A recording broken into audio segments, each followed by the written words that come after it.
여러분 안녕하십니까? 아시안 패밀리 서비스 심리상담사 김임수입니다.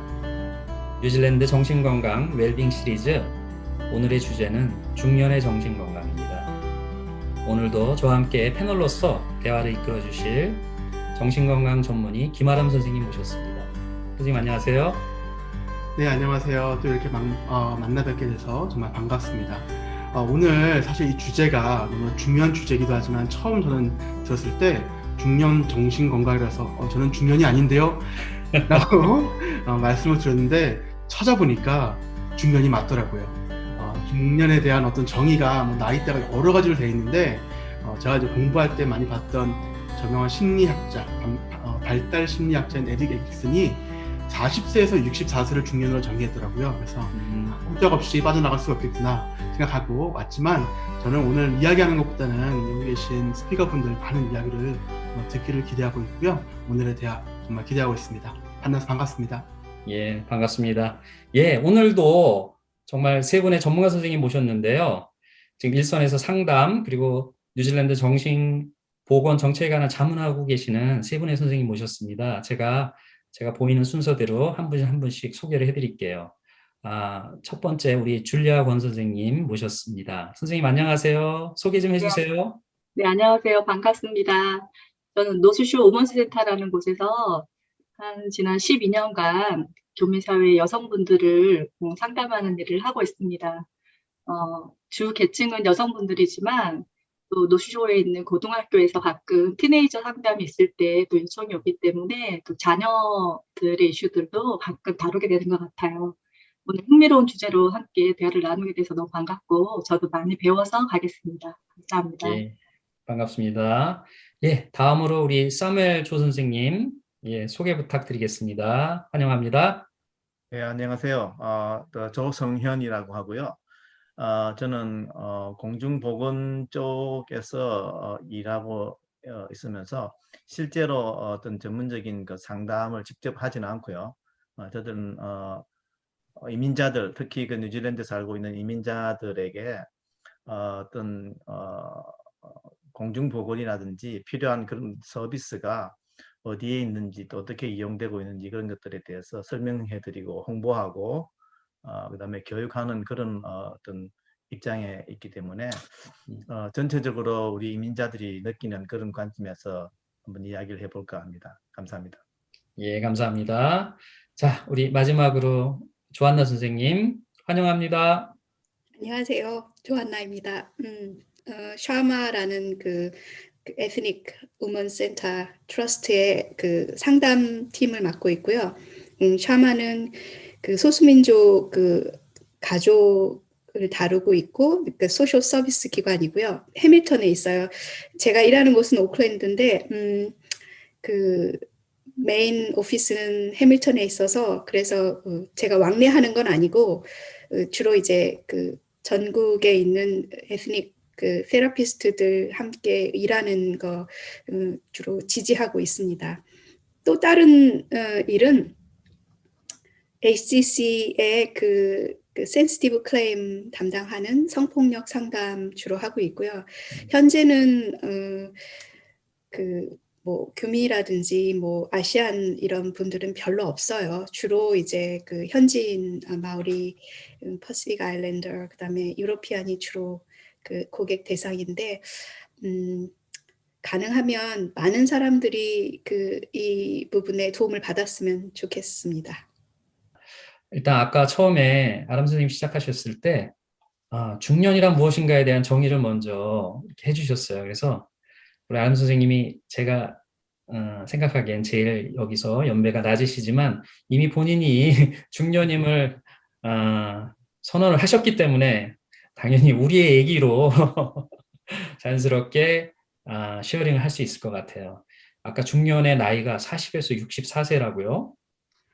네, 뭐 여러 가지로 이렇게 구분이 되더라고요. 그래서 어떤 곳에서는 뭐 40에서 59세, 어떤 곳에서는 뭐 35세에서 54세, 또 어떤 곳에서는 50세에서 64세로 정의를 하기도 하고요. 음, 그래서 예, 또 저희의 이제 평균 수명이 달라지고 저희 전체적으로 인구의 수명이 달라지면서 중년에 대한 정의도 조금 달라지고 있는 것 같아요. 예. 저희가 중년이라는 말이 사실 한자어인데 그 가운데 중자를 쓰잖아요. 가운데 중자 맞나요? 우리가 중년을 할 때? 예. 끼인 세대죠. 끼인 세대라고, 예, 그 정확한 표현이네요. 가운데 껴 있는데 중년이라는 느낌이 저한테는 이렇게 무겁게 느껴지니까 무거울 중자가 아닐까 이런 생각도 해봤어요. 그만큼 특히 우리 뉴질랜드에 살고 있는 이민 1세대들, 중년 세대들은 좀 남다른 어깨에 그 무게감을 느낄 것 같아요. 그러니까 이민 1세대들의 우리 얘기들을 지금 이제 시작을 하려고 하는데, 많이 다르죠, 그죠? 우리 여기에 메인스트림에 계신 일하시는 우리 조한나 선생님이나 또 아람 선생님 또 다 여기 한국 분들 외에도 다른 분들, 다른 인종의 분들도 많이 만나고 계신데, 우리 이민 1세대들 중년 분들이 가지는 어떤 특징이 있을까요? 다른 나라 분들에 비해서 문화도 그렇지만 언어적인 차이가 크다 보니까 이민사회에 적응하는데 더 많은 심리적인 스트레스나 어려움을 경험하시는 것 같아요. 음, 그래서 보통 이민이 나무를 뿌리채 뽑아서 옮기는 것과 같다라고 얘기를 하잖아요. 음, 그래서 실제로 플란트 하나 더 옮기면 새로운 곳에 적응하는데 시간이 걸리더라고요. 그래서 특히 이민 1세대는 가족 앞에서 가장 그 역할을 책임지고 감당하는 역할을 하다 보니까 특히 아버지들이 가장으로서 느끼는 심리적인 부담감이 참 크실 것 같아요. 음. 사물 선생님, 가장으로서, 아버지로서 느끼는 압박감 어느 정도십니까? 그래서 말씀하셨듯이 중년의 정신 건강을 이야기할 때 우리가 고국에 있는 한국에서 겪는 중년의 그런 어떤 정신 건강이라든지 그런 분야하고는 또 이민사회에서는 또 좀 결이 좀 다를 것 같아요. 아까 말씀하신 대로 뿌리채 식물을 나무를 옮기는 그런 작업이 아주 적절한 그런 표현인데, 이제 그러다 보니까 이 물 쓸고 낫 쓸고 그다음에 언어 쓸고 또는 어떤 여러 가지 분야가 다른 데서 가족을 같이 데려와서 이제 가족을 어떻게 부양할 것인가 하는 그런 어떤 그 한국인의 그 전통적인 그 어떤 가부장적인 책임감, 이런 것들이 굉장히 이제 압박으로 다가오죠. 그래서 이제 처음에는 무슨 일이든지 내가 빵을 얻을 수 있는 밥이 되겠네요. 밥을 얻을 수 있는 그런 일이면 무엇이든지 하겠다는 그런 어떤 각오를 단단히 하죠. 그래서 많은 분들이 청소도 마다하지 않고 또는 택시 운전을 마다하지도 않고 그 다음에 망치를 드는 것을 마다하지 않고 그렇게 일을 하죠. 오로지 이제 내가 책임져야 될 그 자녀들이나 그 어떤 가족에 대한 어떤 그런 책임감 때문에 그렇게 하는데, 거기에서 오는 어떤 어떤 그 여러 가지 정서적인 그런 어떤 챌린지가 많이 있겠죠. 예. 조한나 선생님, 아마 우리 이민 1세대 여성분들을 이렇게 이해를 할 때, 물론 비단 우리 이민사회뿐만 아니라 한국에 계신 분들도 마찬가지일 거예요. 저는 머릿속에 떠오르는 게 이렇게 억울하다. 네. 예, 화병. 내가 예전에 그 마음속에서 상처받은 그 화가 아직도 안 풀려가지고, 그죠? 예, 중년에 돼서 그것들이 다시 막 크게 다가오면서 그 상처를 계속 곱씹으면서 힘들어 하시는 분들 많으실 것 같아요. 많죠. 예. 또 중간에 또 정착을 할 때 이제 그 롤 리버스라고 그러나요? 그 역할 분장하는 게 이렇게 좀 반대로 돼서 한국에 있을 때는 그 남편이 벌어오는 돈으로 먹고 사는데 문제 없었는데 뉴질랜드에 와서 처음에 잡은 잡이 아무래도 여자분들한테 좀 이렇게 그 쉽게 와닿을 수 있고 쉽게 편하게 취할 수 있는 부분들이 많다 보니까 이렇게 그 남편분들은 집에 있거나 잡을 못 잡거나 또 그래서 결국은 롤 리버스가 끝까지 이제 그런 가정이 많이 봤어요. 그런 가정들을. 근데 그 끝까지 인내하면서 그 남편의 이제 뭐 성취를 돕기 위해서 공부를 계속하게 하고 부인은 뭐 스시집에서 일한다든지 뭐 청소를 한다든지 이렇게 잘 원활하게 그 소통하신 분들도 있는데 그렇지 않은 분들도 있죠. 그래서 그 이제 폭력으로 연결되거나 또 이제 부인은 이제 그런 그 자기는 열심히 일하고 집에 와서는 또 집에서도 또 일을 해야 되고 또 자녀도 봐야 되고 그런 거로 인한 그런 그 뭐라 그래야 돼? 화죠. 울화도 나고 그 이제 그래서 가정의 그 화목한 모습보다는 이렇게 분리되는 그 모습들을 자녀들이 많이 보게 되고 그렇죠. 그래서 이제 가족 그 분리가 일어나기도 하고요. 그 화병이라는 말이 공용적으로 미국의 그 정신과 의사 협회에서 이렇게 병으로 분류가 됐다는 게 그게 사실인가요, 선생님? 네. DSM-4까지는 들어있고 DSM-5에서 제외되었다고 알고 있어요. DSM-5에서는 아예 그 네. Culture Specific Syndrome이라고 하는 그런 각 문화권에서 이렇게 존재하는 그런 그 진단이랄까요? 뭐 질병에 대해서 이렇게 약간 진단의 방법들이 좀 변했어요. 그래서 예전에는 이렇게 뭐 질환을 이렇게 구분해서 5가지 축으로 구분해서 나왔다면 뭐 DSM-5에서는 그런 게 변하고 했는데 그 진단명이 있던 없던지 간에 문화적으로 우리가 겪는 그리고 그것이 어떠한 연유에서든 신체적인 증상이든 정말 이렇게 막 불이 안에서 막 있는 그런 걸 느끼는 것이든 느끼게 되고 그 경험하게 되는 거는 동일하게 우리 정신 건강에 있어서 좀 스트레스를 많이 받고 또 어려움이 있다라는 신호가 될 수 있기 때문에 네, 그거는 저희가 합병으로 부르든 다른 이름으로 부르든 다 중요하지 않다 생각이 들고요.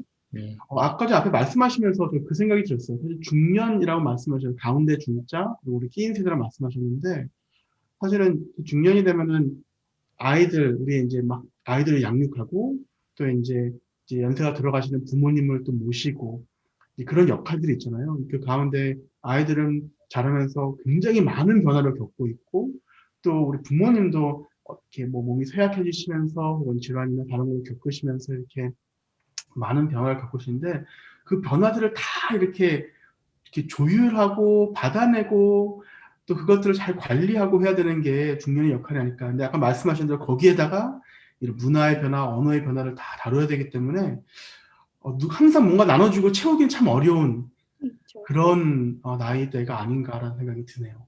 예. 우리가 중년의 정신건강을 얘기할 때 우리 이제 여성분의 화병을 얘기를 했지만 그 남성분들이 가지고 있는 그 권위의식 그리고 위계 이런 것들이 아마 한국 남성들이 독특하게 가지고 있는 공통적으로 공유하는 어떤 공통의 정서인 것 같아요. 저는 그 한국 남성분들의 위계에 대한 여기서 하이라키라고 하죠. 그 권위에 대한 순종, 그리고 자기의 권위에 대한 스스로의 의미 부여, 이런 것들이 군대를 통해서 굉장히 많이 강화가 되고, 또 사회에 나와서도 조직에서 그거를 이렇게 더 강화시키고 더 확장시키는 그런 사회에서 살고 자라온 사람인데 여기 와서 이제 그 부분이 쉽게 말해서 무장해제가 되는 상황을 겪게 되거든요.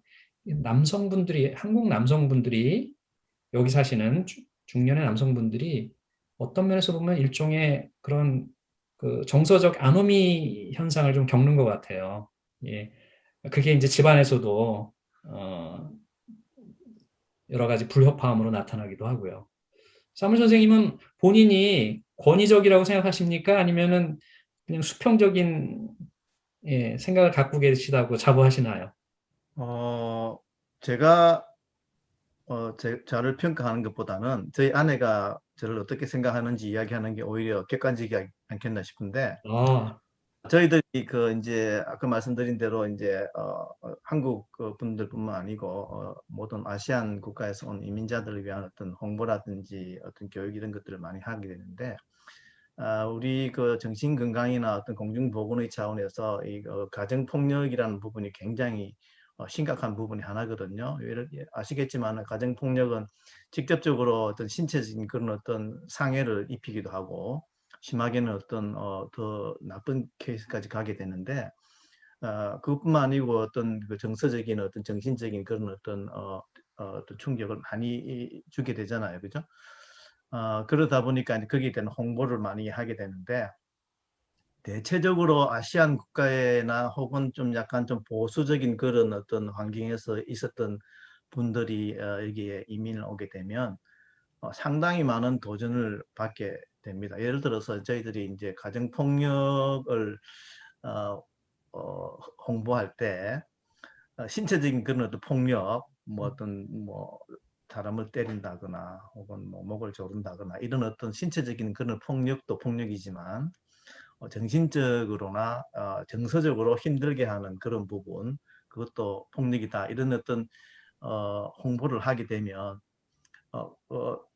많은 남성분들이 굉장히 거부감을 느껴요. 화를 못 내느냐 내가 그럼 소리도 못 지르느냐 이렇게 이제 굉장히 이게 반발하는 경우도 많고, 그렇지만 이제 엄격하게 뉴질랜드에서는 그런 어떤 정서적으로 압박을 주거나 혹은 뭐 하고 싶은 일을 못하게 한다거나 혹은 만나고 싶은 사람을 못 만나게 하거나 혹은 만나는 것을 싫어하면서 좀 컨트롤을 하려고 하는 그런 어떤 경향까지도 폭력이다 이렇게 이야기를 아내한테 했더니 아내가 그럼 당신도 가정폭력자다 그러더라고요. 그래서 내가 저는 그렇지 않다고 생각했는데 저도 어떤 면에서는 그런 어떤 뿌리 깊은 가부장적인 그런 면들이 아내에게 그렇게 보여졌나 보더라고요. 그래서 이제 그게 우리 한국 교민들이나 그런 그 가부장적인 삶을 살았던 그런 환경에 자연스럽게 그것을 바른 것이라고 받아들였던 그런 남자들이 여기에 오게 되면 많은 변화를 요구하게 되죠. 예. 예. 아까 줄리아 선생님 잠깐 말씀하셨는데, 이제 자녀분들, 티네이저분들도 상담을 하신다고. 근데 그 주요한 원인 중에 하나가 이제 부모님으로부터의 어떤 물리적, 또 심리적 억압, 또 학대 이런 부분이 이제 원인이 된다고 말씀하셨어요. 그 부분 좀 말씀을 해주시겠어요? 네, 티네이저들 이슈가 다양하지만 그 분노와 관련해서 이야기를 한다면 그 웨스턴 사회에서의 분노와 한국 사회에서의 분노가 조금 차이가 있는 것 같아요. 그래서 화병이라는 단어를 저희가 쓰기도 하는데 분노를 느끼는 것 자체가 잘못은 아니잖아요.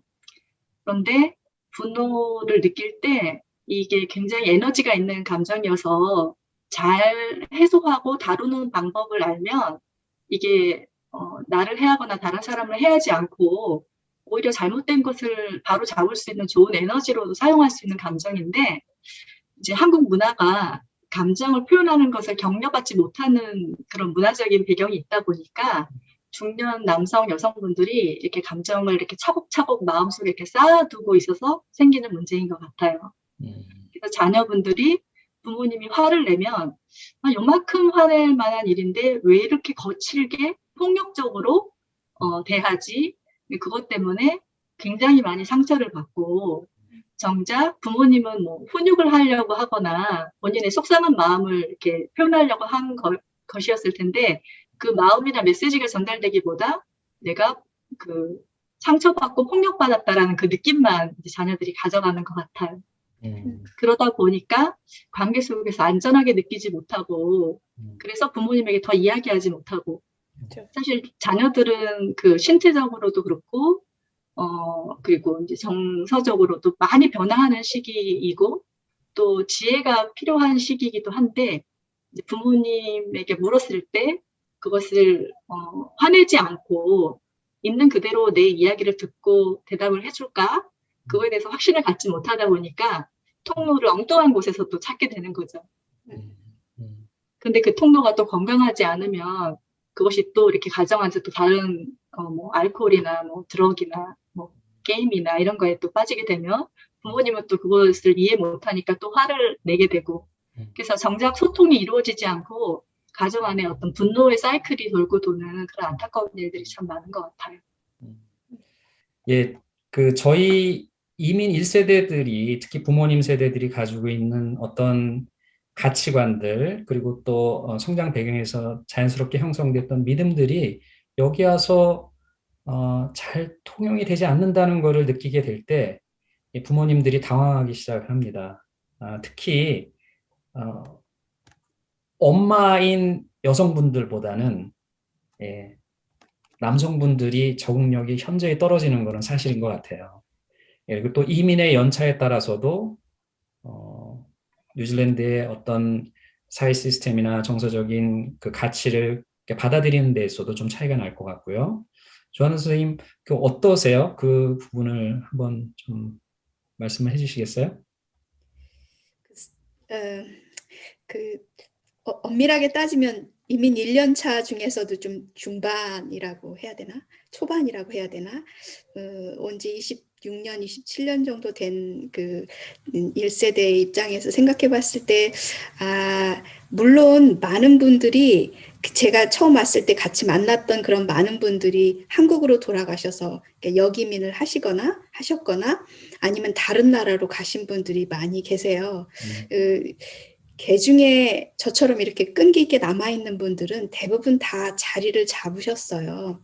그리고 또 자녀들과도 또 이제 나이대도 그렇고 다 대부분의 자녀들이 다 이제 정착하고 다른 또 가정을 이루고 이런 분들이 많거든요. 그래서 최근에 이민 온 지 10년 미만인 그런 중년들과 그런 이민 1세대라도 이민 온 지 20년 이상 된 분들과의 그런 어떤 격차는 정서적인 면에, 정신적인 면에서 갈등으로 이루고 또 불안, 여러 정서적인, 정신적인 그런 문제를 안고 계신 분들의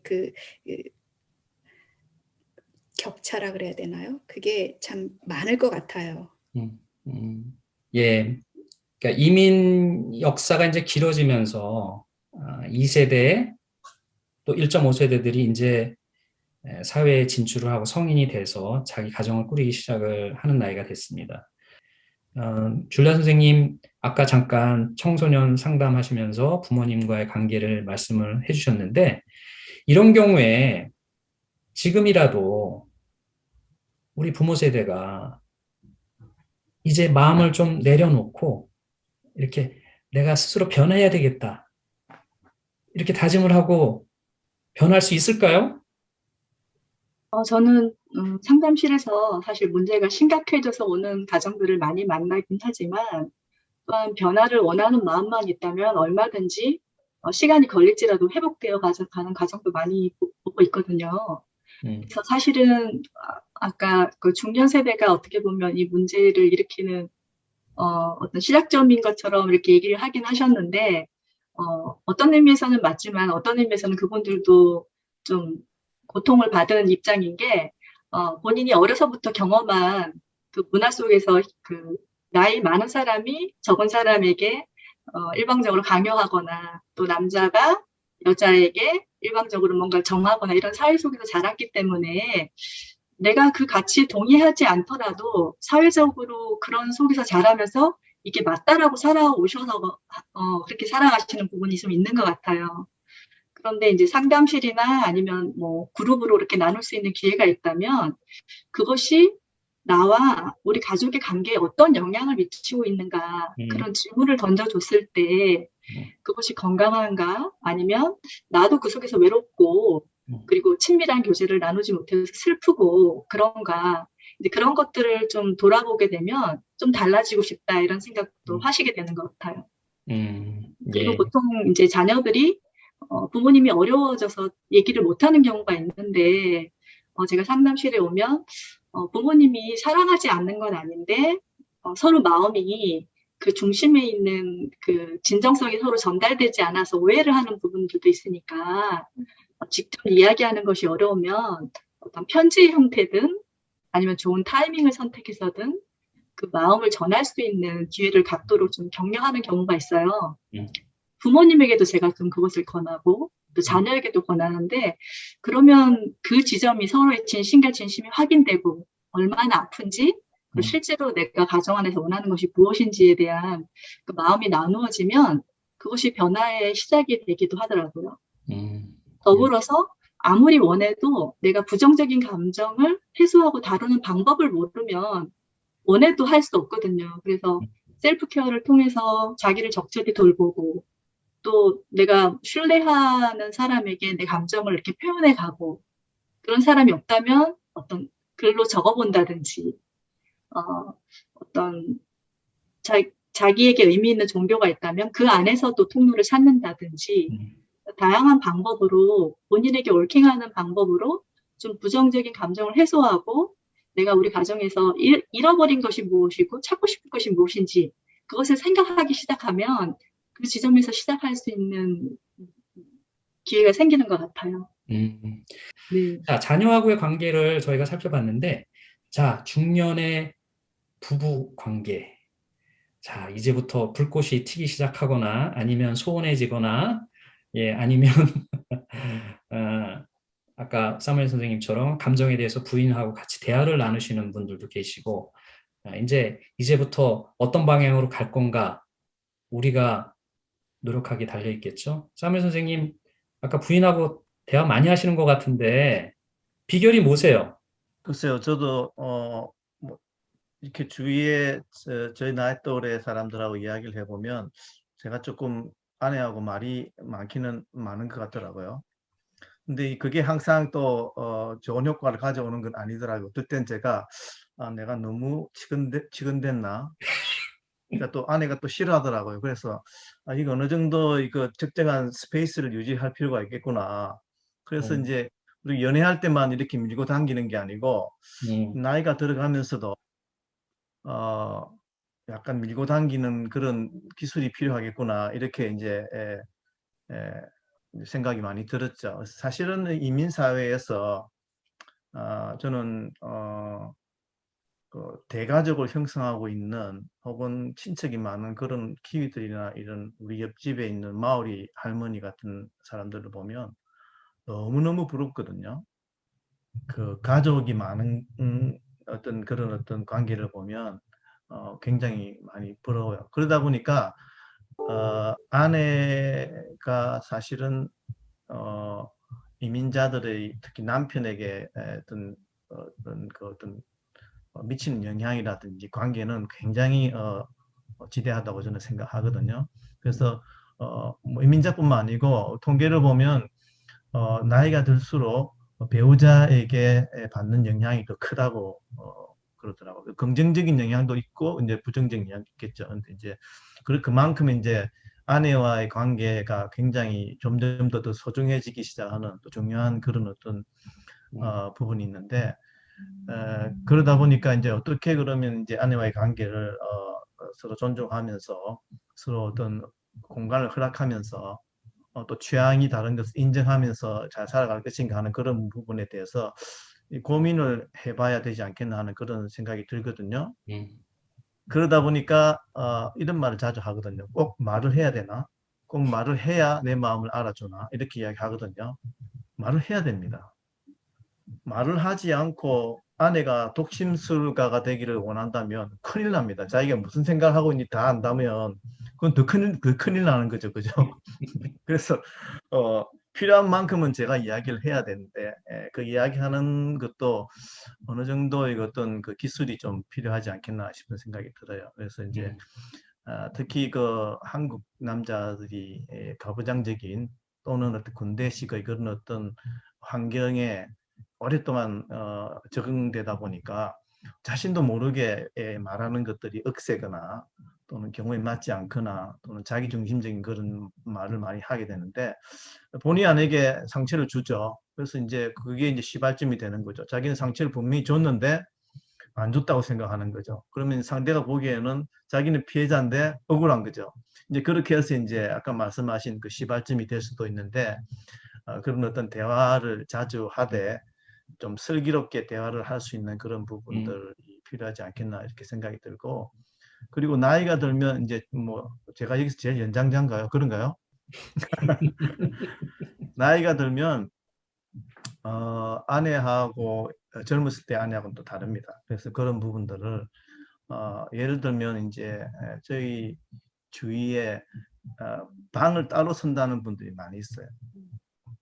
처음에는 굉장히 좀 놀라운 그런 어떤 왜 방을 따로 써야 되지 이렇게 생각을 해보기도 했는데 그게 정답이 있는 건 아니에요.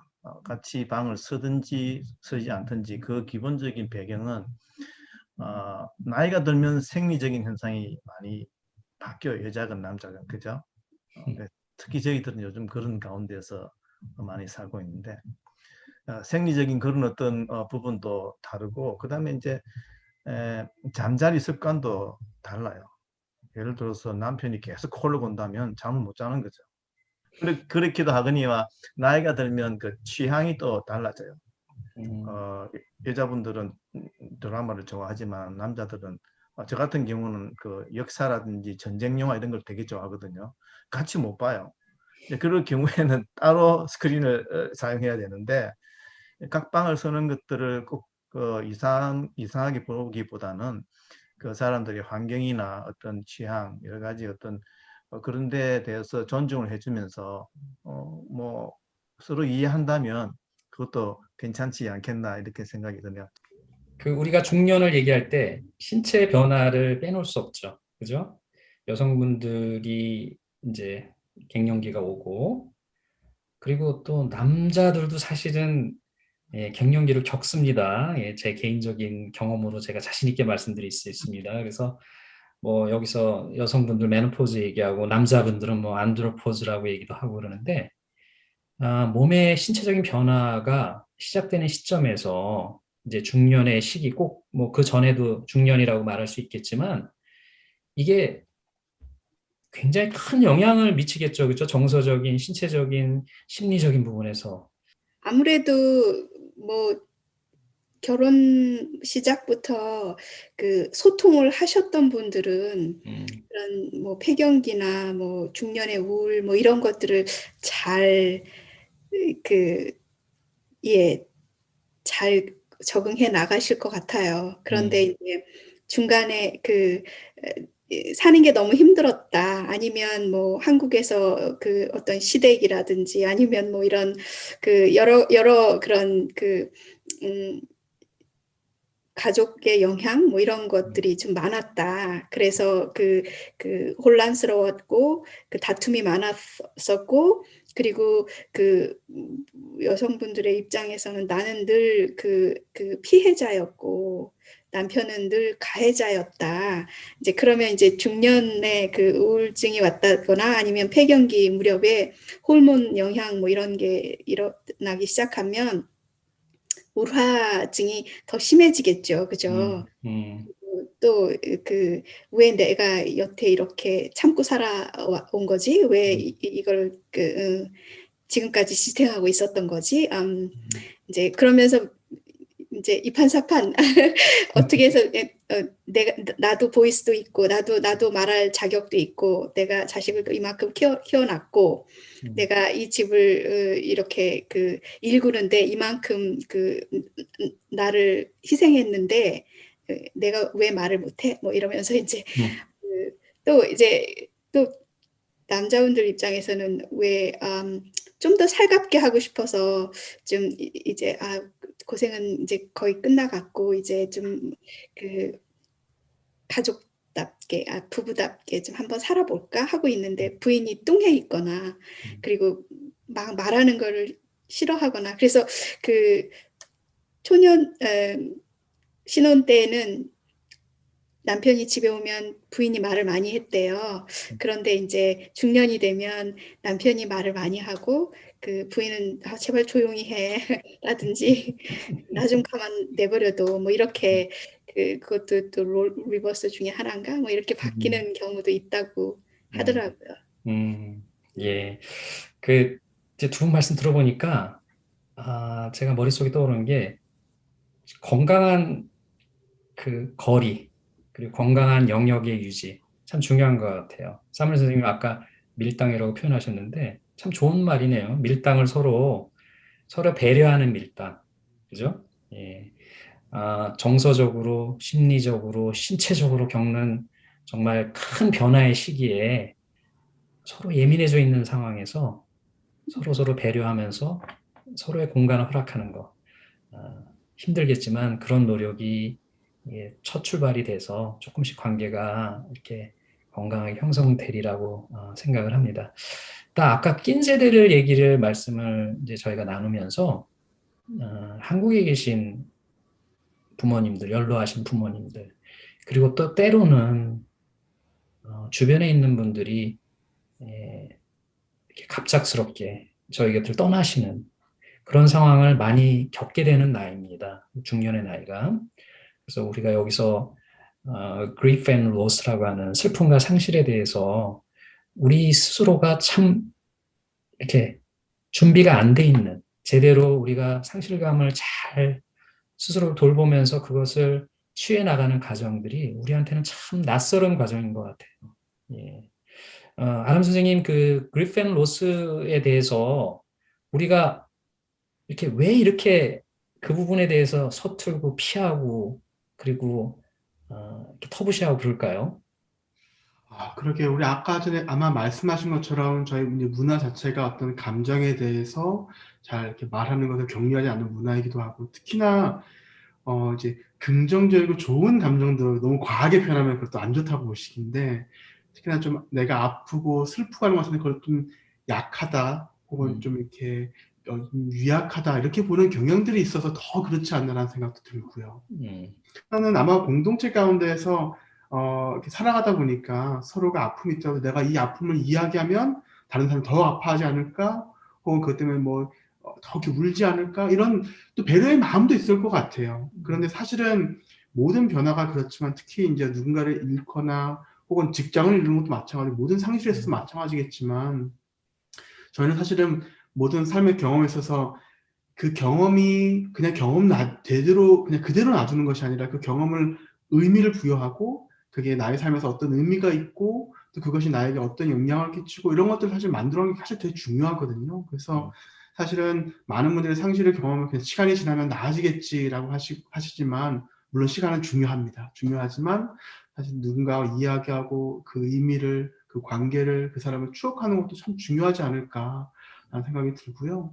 그 가운데에서 아마 정말 많은 분들이 특히나 이제 약간 말씀하신 것처럼 먼 거리에 있기 때문에 사실은 이런 이렇게 부모님이 혹은 다른 가족분이 해외에 계시니 돌아가시면 사실 저희가 이렇게 장례를 치르고 함께함으로써 함께 그런 애도를 같이 할 수 있는데 그걸 못 하게 되잖아요.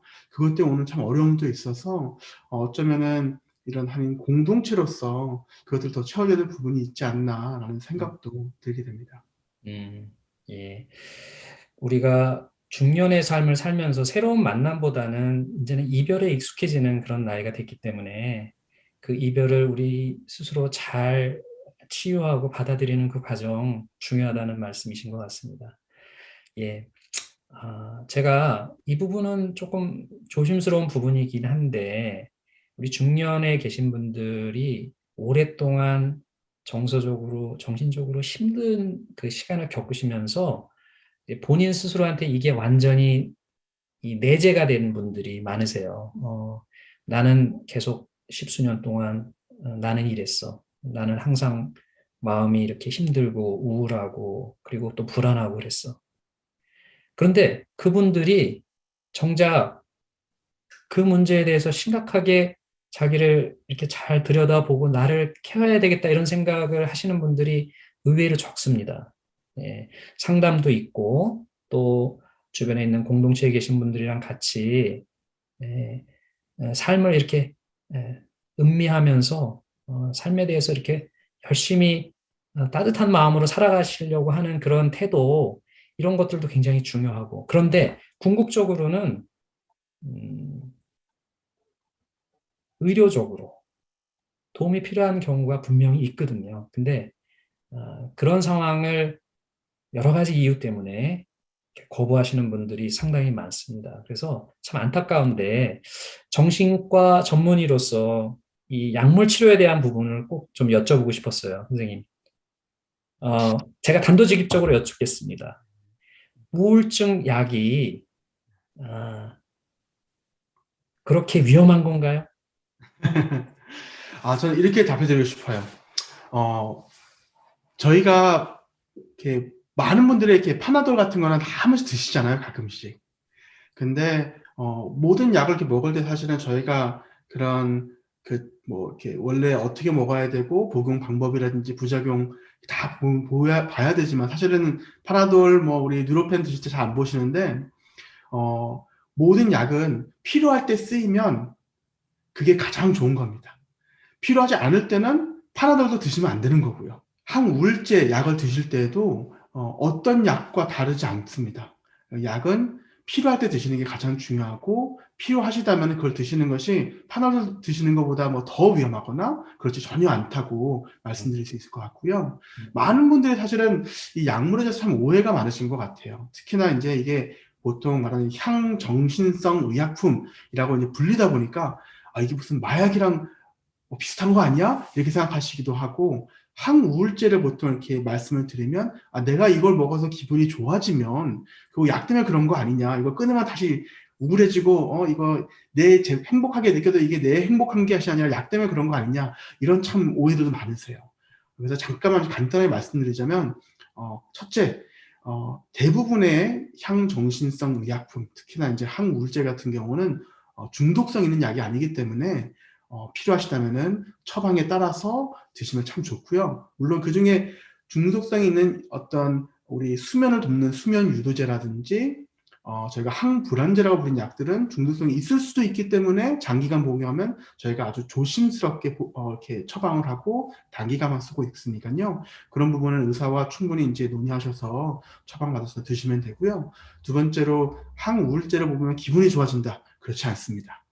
항우울제는 뭐 마약처럼 기분을 좋아지게 하는 약이 아니라 보통 때 평소에 살아가시면서 나를 즐겁게 하는 일들, 나를 즐겁게 하는 사람들 만나서 대화하고 내가 좋아하는 일들을 하는데 이렇게 우울증에 걸리시면 내가 좋아하던 일들도 영 흥미가 없고 그걸 하고 싶은 동기부여도 안 되고 영 기력도 없고 근데 이런 증상들을 겪게 되시는데 그 증상들을 완화시켜주는 역할이거든요. 그래서 항우울제를 복용하시면서 우울증이 나아지시면서 행복을 느끼신 거는 본인의 행복이시고 본인이 즐거운 일을 하셔서 그런 거니까 그거에 대해서 자신감을 가지셔도 좋지 않을까라는 생각이 듭니다. 그 외에도 너무 약의 종류들이 다양하고 많아서 다 하나하나 이렇게 들어가기는 어렵지만 한 가지만 더 말씀을 드리자면 한국에서는 향정신성 의약품, 그러니까 항우울제를 포함한 이런 약들을 다 정신과 전문의만 이게 처방을 하는 걸로 알고 있어요. 그런데 뉴질랜드에서는 아주 많은 부분 우울증이나 불안증 같은 경우는 가정의를 통해서 치료받으실 수 있고요. 그 일환으로 그 처방도 받으실 수 있습니다. 그래서 만약에 조금이라도 그런 거에 대해서 걱정이 되시면은 가정의 분들과 상담하시고 저희가 약을 그냥 먼저 처방하는 게 아니거든요. 그래서 상담이라든지 상담 치료, 심리 치료 혹은 이제 생활 패턴을 어떻게 바꾸면 좋아질까 이런 논의도 하고 만약에 필요하다면 약을 처방 받으실 수 있으시니까요. 그 약을 처방 받으신다면 자신감 있게 또 믿고 복용하시면 좋겠습니다. 예, 감사합니다. 선생님 말씀 들으니까 많이 안심이 됩니다. 이렇게 본인이 힘들고 또 어렵고 괴로울 때 도움을 청하시는 게 너무나 자연스럽고 그리고 당연한 겁니다. 본인이 약하셔서 도움을 청하는 게 아니라는 거 꼭 말씀을 드리고 싶어요. 예. 말씀을 나누다 보니까 이게 1시간이 금방 이렇게 지나갔는데, 뭐, 너무나 다양한 주제들을 가지고 저희가 제한된 시간에 대화를 나누다 보니까, 이렇게 주제별로, 중요한 포인트만 짚고 넘어간 것 같습니다. 그래서 오늘은 그냥, 첫 번째 어떤 시도로, 저희가 만족을 하고요. 조금 더 자세한 그 주제별로 대화를 좀 더 나눌 수 있는 기회가, 또 이렇게 생기기를 기대를 하고요. 오늘은 이 정도로 대화를 마무리해야 될 것 같습니다. 예, 저희가 늘 하던 대로 마무리 한마디씩 부탁드리면서 오늘의 시간 마감을 하도록 하겠습니다. 제가 이번에는 이렇게 역순으로 부탁을 드리겠습니다. 예, 조한나 선생님. 좋은 시간이었습니다. 다시 한번 저를 돌아볼 수 있는 시간이었고요. 힘들었지만 행복하게 잘 보내야 되겠구나라고 생각했습니다. 감사합니다. 감사합니다. 예, 사무엘 선생님. 좋은 시간이고요. 저는 그 박경리 소설가 아시죠? 그분이 말씀하신 것들을 잠깐 인용함으로써 우리가 늙음하게 혹은 중년의 삶을 너무 그렇게 심각하게 생각할 필요가 없고, 또 나이가 든다고 너무 그렇게 또 슬퍼할 필요는 없다는 생각을 하고 있는데, 그분이 이렇게 말씀하셨어요. 제가 읽어볼게요. 다시 젊어지고 싶지 않다. 마음 놓고 고무줄 바지를 입고 나 편한 대로 헐렁하게 살 수 있고, 하고 싶은 것 하지 않을 수 있는 자유, 젊음과 바꾸고 싶지 않다. 그렇게 말씀하셨거든요. 그래서 나이가 드는데도 그 나름대로 또 멋이 있어요. 또 그래서 긍정적으로 받아들이고 즐겁게 살 수 있는 방법을 찾았으면 좋겠습니다. 감사합니다. 네, 감사합니다. 예, 줄리아 선생님. 네, 저도 오늘 그 중년기에 대해서 참 많이 생각을 하게 되었는데요. 많이 고생하고 애쓰신 우리 중년의 그 가장과 또 아내분들에게 힘들 때 힘들다고 해도 괜찮다. 슬플 때 슬프다고 해도 괜찮다. 이렇게 말씀을 드리고 싶고요. 우리가 강하게 살아야 해서 이민사회에서 살아남아야 돼서 애를 쓰고 살았다면 어떻게 보면 육체적으로 좀 연약해지는 시기에 나의 약함을 인정하고 내가 정말 중요한 건데 놓치고 있었던 게 무엇인가 돌아보면 우리 앞으로의 인생을 새롭게 설계하고 잃어버린 열정도 찾고 좀 더 여유 있는 삶을 사는데 오히려 도움이 되는 시기도 될 거라는 생각이 들었어요. 그래서 오늘 또 나눈 대화 중에 한국 문화가 또 다 문제다 이렇게 생각을 하지 않았으면 좋겠다는 생각이 드는 게, 모든 문화가 어떤 문화도 완벽한 문화가 없고 강점이 있으면 또 약한 부분이 있는데, 우리 문화 약한 부분이 그 부분이었다면 또 어려울 때 서로 돕고 하는 거는 또 강점이잖아요. 그래서 힘들 때 나누고 들어주고 하면 함께 이겨낼 수 있으니까 도움이 필요할 때 친구도 찾고 필요하다면 카운셀러나 또 전문적인 통로를 찾아서 꼭 회복하실 수 있다고 격려드리고 싶습니다. 감사합니다. 예, 감사합니다. 아담 선생님. 네, 오늘 이렇게 여러분들 말씀 들으면서 중년에 대해 생각하면서 몸으로 생각하면은 사실 몸에 이렇게 허리, 척추 이런 부분이 아닐까라는 생각이 들어요. 그래서 모든 것을 사실 이렇게 몸에 떠받쳐주고 있는, 저희가 허리가 아프면 사실 온몸이 아프잖아요. 아마 그 허리가 아프신 분들 다 아시겠지만 가장 중요한 게 하나는 휴식, 또 하나는 운동이거든요. 그래서 여기 계신 중년분들, 저희의 사회를 또 가족을 떠받치고 있는, 모든 무게를 떠받치고 있는 참 힘든 일을 하고 계시니까, 만약에 조금이라도 아픔이 느껴진다면 본인의 허리가 아플 때 좀 휴식을 취하는 것처럼 휴식도 취하시고, 또 다시 이제 우리 이 근육들을 다시 건강하게 만들어서 다시 이렇게 시작할 수 있도록 하는 그런 자신을 돌보는 시간을 많이 가지실 수 있으면 좋겠다라는 생각이 듭니다. 오늘 너무 많은 이야기, 더 나누고 싶은 것들이 있었겠고, 또 오늘 들으면서도 많이 배웠는데, 바라기로는 많은 중년분들의 이런 대화를 뭐 가족과 또 주위에 있는 분과 나누셔서 저희가 이런 중년의 정신건강에 대해서 더 많이 좀 이야기를 듣고 나눌 수 있는 기회들이 이 미팅을 통해서뿐만 아니라 주위에서도 많이 생겼으면 참 좋겠다라는 바람입니다. 예, 감사합니다. 예, 여러분들 말씀을 들으면서 중년인 제가 많이 힘을 얻습니다. 예, 여러분들 충분히 위로받으실 자격 있으시고요. 여러분들 힘내시고요. 하루하루 주변에 있는 분들과 함께 행복한 삶 꾸려 나가시기를 저희가 응원하겠습니다. 오늘 시청해주신 여러분께 감사드리면서 저희가 마지막 인사드리겠습니다. 여러분들 힘내십시오. 감사합니다. 감사합니다. 힘내세요. 화이팅!